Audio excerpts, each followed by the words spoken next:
कि तू चिंता मत कर, मैं हूं ना, तो कैसी फीलिंग आएगी।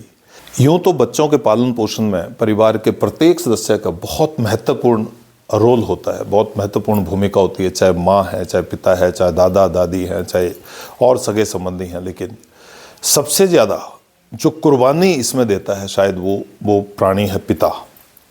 क्यों? क्योंकि पिता बहुत मेहनत मशक्क़त करके अपने बच्चों के भविष्य को सुरक्षित करना चाहता है, उसको अच्छी शिक्षा, उसको अच्छा स्वास्थ्य मिले, उसको उसके जीवन के सारे सपने पूरे हों, इसके लिए पिता जीता है। जब कभी ऐसी कोई बात आती है, जब कोई कठिनाई आती है, तो पिता भी रोता है, लेकिन आंसू शायद सामने कम आते हैं, वो अंदर ही अंदर रोता है, दबाता है उन चीज़ों को, कोशिश करता है कि बाहर से दिखे कि उसको कोई किसी प्रकार का कोई कष्ट नहीं है, किसी प्रकार का कोई दुख नहीं है, ताकि उसके बच्चे, उसका परिवार जो है वो सुखी रह सके। अब जब परिवार में इस तरह की बात चलती है कि किसने किसका, तो क्रेडिट जो है वो शायद ज़्यादा क्रेडिट जो है वो परिवार के अन्य सदस्यों, विशेष करके माँ को जाता है। और माँ की भूमिका पर कोई किसी को शंका नहीं है, माँ की भूमिका बहुत ही ज़्यादा महत्वपूर्ण है। ममता के कारण कह सकते हैं, माँ हमेशा अपने आप कहते ना, गीले में सो देती है, बच्चे को सूखे में सुलाती है। ये माँ का जो ममत्व है, ममता है, ये उसका परिणाम है। लेकिन जो समाज के थपेड़े हैं, जो समाज के जो कष्ट हैं, उनको परिवार का मुखिया होने के नाते पिता झेलता है। एक दिन नहीं, एक सप्ताह नहीं, एक महीना नहीं, एक साल नहीं, साल दर साल ये क्रम चलता रहता है। वो बच्चे को बड़ा होते देखना चाहता है, वो बच्चे को उभरते हुए देखना चाहता है, वो बच्चे की किस्मत को अपने हाथों से लिखना चाहता है, अपनी मेहनत से लिखना चाहता है। इसलिए वो बहुत कुछ सहता है, बहुत कुछ सहता है। और इसको सहते सहते वो एक जगह एक ऐसी स्थिति आती है, जब उम्र के उस पड़ाव पे जहाँ पर बच्चे थोड़ा सा बड़े होने लगते हैं, यानी 14-15 साल, जिसको टीन्स बोलते हैं, हम टीनेज बोलते हैं, वहाँ होने लगते हैं, तो वो माता पिता के सुझाव, वो माता पिता या पिता का विशेष करके, क्योंकि अभी तक ऐसा माना जाता था, अब तो महिलाएं, माताएं भी बहुत आगे हैं, नौकरी पेशा कर लें, बिजनेस बोल लें, किसी भी क्षेत्र में आगे हैं। लेकिन पहले पिता ही बाहर कमाने के लिए जाता था। वो समाज की विभिन्न चुनौतियों का सामना करता है, इसलिए वो उन चुनौतियों को अपने बच्चों तक पहुंचाना चाहता है किसी रूप में, एक संप्रेषण के रूप में, एक कम्युनिकेशन के रूप में, ताकि वो उन चुनौतियों से बच सके जो अभी तक उसके पिता ने झेली हैं। लेकिन यहीं पर एक मोड़ आता है, और वो मोड़ ये होता है, जो मैंने कहा कि टीनेज में वो बातें बुरी लगने लगती हैं, और उसका कोई कारण, ऐसा विशेष कारण नहीं है, उसका कारण है हार्मोनल चेंज। एक कारण तो हार्मोनल चेंज है, जो उस एज में आकर हार्मोनल चेंज होता है। एक उसको लगता है कि मेरी फ्रीडम के ऊपर, कहीं मेरी स्वतंत्रता के ऊपर, वो चाहता है पूरी तरह से स्वतंत्र रहे। वो क्या करता है, कब खाता है, कब सोता है, कब बाहर जाता है, कब बाहर नहीं जाता है, कब खेलता है, कब पढ़ता है, कब कोई चीज़ सीखता है, वो उसके ऊपर किसी प्रकार की कोई बंदिश ना हो, उसके ऊपर किसी प्रकार का कोई अंकुश ना हो। और यहीं पे थोड़ा सा मन में जो है वो एक भाव ऐसा आता है कि शायद पिता को मेरी स्वतंत्रता पसंद नहीं है, पिता को मेरी आज़ादी पसंद नहीं है, पिता मेरे काम से खुश नहीं है। ऐसा नहीं है, ऐसा कतई नहीं है। अब मैं एक पिता होने के नाते इस बात का अनुभव कर सकता हूँ, ऐसा नहीं है। बात दरअसल ये है कि वहाँ दोनों का जो तारतम्य था, जो दोनों का कोऑर्डिनेशन था, जो कम्युनिकेशन था, वो धीरे धीरे कम होने लगता है। और उसके बाद जो स्टेज आती है वो उससे भी ज़्यादा ज्वलंत हो जाती है, उससे भी ज़्यादा एक तरह से खतरनाक बन जाती है। जब बच्चा अपने करियर को लेकर टेंशन में है, डिस्ट्रैक्शन उसके पास बहुत है, लेकिन फिर पिता वो प्राणी जो हमेशा चाहता है कि बच्चा, मेरा बच्चा मुझसे बहुत आगे जाए, मुझसे जो मैं कर सका जीवन में उससे बहुत ऊंचाई पर वो जाए। प्रत्येक पिता इस ब्रह्मांड पर, इस धरती पर जो भी मानव के रूप में पिता है, वो प्रत्येक पिता ऐसा ही चाहता है। जब बच्चा थक जाता है, जब बच्चा हार जाता है, जब बच्चा गिर जाता है, तब भी उसके सिर पर वो हाथ रखता है और उसको कहता है, तू चिंता मत कर, मैं हूं ना। और यही वो वाक्य है जो उस बच्चे को दोबारा उठने में बहुत मदद करता है। तो आप सोचें, सर्वज्ञ है, जो ईश्वर हैं, जो सबके पिता हैं, अगर वो सिर पर हाथ रख देते हैं कि तू चिंता मत कर, मैं हूं ना, तो कैसी फीलिंग आएगी। लेकिन वहां कड़ी जो मिस हो रही है वो फिर अध्यात्म की कड़ी मिस हो रही है, उन बच्चों की अध्यात्म की कड़ी मिस हो रही है। और उसके चलते परिवारों में जो कलह कलेश वो बढ़ते चले जा रहे हैं। मैं आपको एक उदाहरण दूंगा जो सबने शायद अपने मीडिया में, इस समाचार पत्र के माध्यम से या सोशल मीडिया में पढ़ा होगा।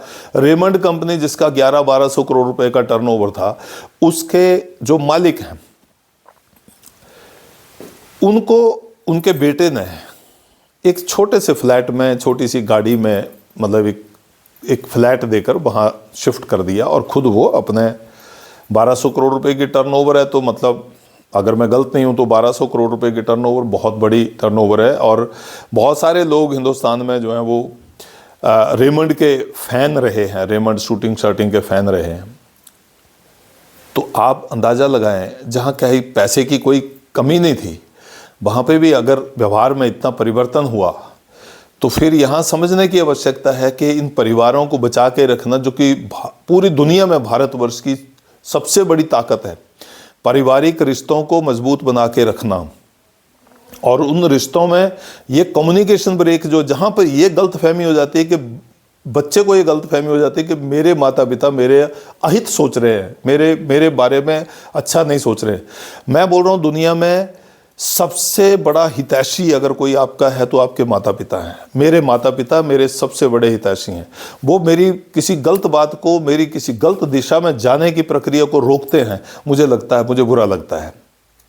तो मैं एक सुझाव यहाँ पे देना चाहूँगा, जो व्यवहार माता पिता अपने बच्चों के साथ करते हैं, अगर उसकी जगह वो देखें, कभी एनालाइज करें कि वो दूसरों के बच्चों के साथ किस प्रकार का व्यवहार करते हैं। या इसी की विपरीत में अगर बोलूँ कि माता पिता बच्चे जो हैं वो दूसरे बच्चों के माता पिता के साथ जिस प्रकार से बातचीत करते हैं, क्या वो अपने घर में भी उसी प्रकार से बातचीत करते हैं, उतने संयम धैर्य से बात करते हैं? अगर नहीं करते हैं तो फिर वो एक साइकोलॉजिकल टर्म हम समझ सकते हैं कि वो एक बीच में मनोविज्ञान आ जाता है कि जहां हम रोज इस बात को सुनते हैं कि ऐसा नहीं करना है, ऐसा करना है, ऐसा कर, वहीं पे एक जो टकराव है वो छुपा हुआ है। और जरूरी नहीं है कि पिता है तो वो आयु में तो बड़ा है इसलिए पिता है, या पिता है तो आयु में बड़े ही होंगे, लेकिन जरूरी नहीं है कि वो हमेशा सही हो। तो वहां पर वो बच्चों की भी बात को तवज्जो दें। लेकिन अनुभव जो है वो किताबों से नहीं आता कि मतलब मैं एक किताब पढ़ लूँ, मैं 18 साल की आयु में एक किताब पढ़ लूँ, मैं 15 साल की आयु में एक किताब पढ़ लूँ, मैं 25 साल की आयु में एक पेरेंटिंग के ऊपर किताब पढ़ लूँ, और मैं 55 साल के पिता को, 50 साल के पिता को, 60 साल के पिता को, 70 साल के पिता को मैं इस बात के लिए चैलेंज करूँ कि आपको नहीं पता है, जो कि बहुत कॉमन सेंटेंस है आज की जनरेशन का। वो ये कहते हैं कि आपको नहीं पता, आप तो नया ज़माना है, नए संबंध हैं, नए तरीके हैं जीने के। नहीं, मूल कभी बदलता नहीं है जी। और मूल जिसका स्ट्रॉन्ग है, रूट्स जिसके स्ट्रॉन्ग है, वो कभी बदलेगा नहीं। तो संस्कार जीवन में बहुत महत्वपूर्ण रोल अदा करते हैं, और माता पिता हमेशा ये कोशिश करते हैं कि उसका बच्चा गलत दिशा में ना जाए, और गलत दिशा में जाएगा तो उसको वो बार बार रोकेंगे, टोकेंगे, और वहीं पे जो है वो ये टकराव होने शुरू होते हैं, जो कि बाद में जाके बहुत बड़े बड़े रूप जो हैं इस प्रकार के ले लेते हैं। तो किसी कवि ने बहुत सुंदर कहा है, इन लाइनों को, इन पंक्तियों को बहुत बारी आपने सुना होगा, मैं भी यहाँ से व्यक्त करना चाहता हूँ कि पिता रोटी है, कपड़ा है, मकान है, पिता नन्हे से परिंदे का बड़ा आसमान है। पिता है तो घर में प्रतिपल राग है। पिता है तो घर में प्रतिपल राग है। पिता से ही माँ की चूड़ी, बिंदी और सुहाग है। पिता है तो बच्चों के सारे सपने अपने हैं, और पिता है तो बाजार के सारे खिलौने अपने हैं। इसलिए माता पिता का कभी भी निरादर ना करें। माता पिता को, अगर आप मान लीजिए कि आपको माता पिता की बात पसंद नहीं है, तो भी आप वहाँ से हट जाएं। बेहतर है कि वहाँ से हट जाएं, क्योंकि आज की समय में धैर्यहीन होना एक आम सी बात हो गई है। तो वहाँ से आप हट जाएं, कुछ समय के लिए हट जाएं, क्योंकि जब भी हमें क्रोध आता है, किसी बात को लेकर क्रोध आता है, तो बड़ा क्षणिक होता है वो। तो उसको लेकर आप वहाँ से हट जाएं, स्थिति बहुत नॉर्मल हो जाएगी और आपको रियलाइज़ हो जाएगा। और कभी अगर मान लीजिए बहुत ऐसे हॉट डिस्कशन होते हैं, कभी बहस भी हो जाती है, कभी मतलब बहुत बहस हो जाती है, लेकिन ये तब होती है जब आप अपने हैं। आप सड़क में चलते हुए किसी व्यक्ति के साथ बहस नहीं कर सकते। आप अपने घर में अपने बेटे के साथ, बेटा अपने पापा के साथ बहस कर सकता है, करता है, वो कर लेता है, कोई बुराई नहीं है उसमें, क्योंकि जहाँ प्रेम है वहीं पे बहस हो सकती है। और बहस हुई, लेकिन उसके बाद जैसे रियलाइज होता तो आंखों से आंसू गिरते हैं। कभी आपने अनुभव किया? मैंने किया है अनुभव ऐसा।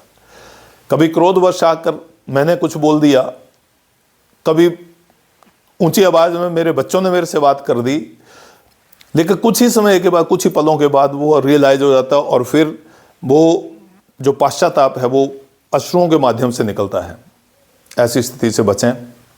माता पिता की आज्ञा का पालन ना भी कर सकें आप, लेकिन इतना जरूर याद रखें कि माता पिता कभी भी आपका अहित नहीं चाहते हैं, वो हमेशा आपका हित चाहते हैं। वो अपना सर्वस्व लुटाकर भी आपको सुखी देखना चाहते हैं, आनंदित देखना चाहते हैं। आज के इस वीडियो में मैं केवल एक इतना ही संदेश देना चाहता हूं कि कुछ भी हो जाए, लेकिन अपने माता पिता से दूर ना हो। अपने माता पिता से शारीरिक रूप से अगर आप किसी काम धंधे के चलते अगर आप दूर भी हैं, तो मानसिक रूप से आप दूर ना हो। आप उनके आसपास रहें।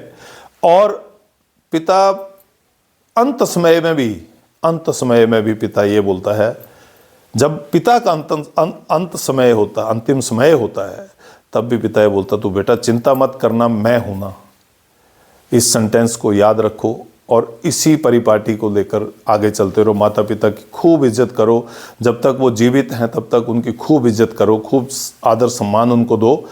और जब वो इस धराधाम से चले जाते हैं, स्वर्गवास हो जाते हैं, तो उनके बताए हुए रास्ते को अपनाने का प्रयत्न करो। इसी में हमारी भलाई है, इसी में आने वाली जनरेशन जो है वो और इन पारिवारिक रिश्तों को मजबूत बना के रखेगी।